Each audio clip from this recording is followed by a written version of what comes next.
வால்முனி செம்முனி ஜிடாமணி கருமணி மாயமணி மகாமணி வேதமணி நாதமணி பேசுறம்மா. அம்மா நீ அன்புள்ள ஜாதகம் பாஷுள்ள ஜாதகம் இறக்குணும் ஜாதகம் மற்ற உதவி ஜாதகம். உங்களுக்கு 2 குழந்தை இருக்குது இல்லையா? ஒரு மகன் ஒரு மகள் இருக்கிறாங்களா? இருந்தாலும் உங்க வீட்டுக்காரர் மட்டும் முதல்ல அன்பா இருந்தாரு. இப்போ 5 வருஷ காலமா 2 வருஷம் பிரிஞ்சிருக்காரு. இப்ப அடுத்த மட்டாட்டிட்டு வாழ்ந்துட்டு இருக்காரு. உங்களை மதிக்கல, உங்க மேல பாஷம் இல்ல, குழந்தைங்க மேல பாஷம் இல்ல. அதால மன நிம்மதி இல்லாம இருக்க. நீங்களும் பார்க்காத ஜோசியத்தை செய்த பரிகாரம் கிடையாது. எவ்வளவு ஜோசியத்தை பார்த்து பணத்தை தான் எழுதுனே தவிர இது வந்து உங்களுக்கு காரியம் வெற்றி பெறல. 10 நாள்ல பிரச்சனை தீர்னு சொன்னா 5 நாள்ல பிரச்சனை தீர்னு எவ்வளவு ஜோசியம் சொன்னாங்க.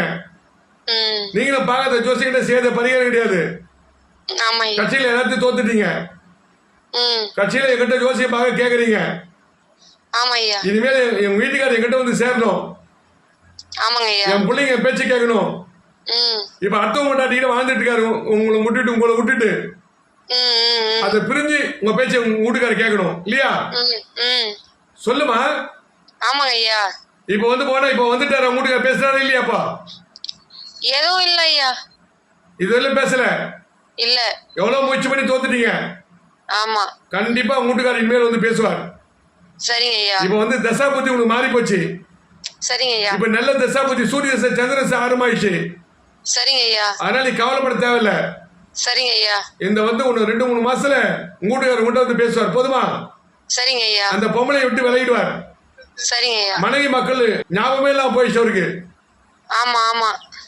பொண்டாட்டி ஞாபகமே இல்ல அவருக்கு. அதாவது பிள்ளைங்க ஞாபகமே இல்ல. அத்தம் பொண்டாட்டி மேல ஞாபகமா இருக்காரு. அத பிரிஞ்சு உங்ககிட்ட வந்து அன்பா இருக்கணும். சொல்லுமா. நான் உருவாக்கி தர போதுமா? சரிங்க ஐயா.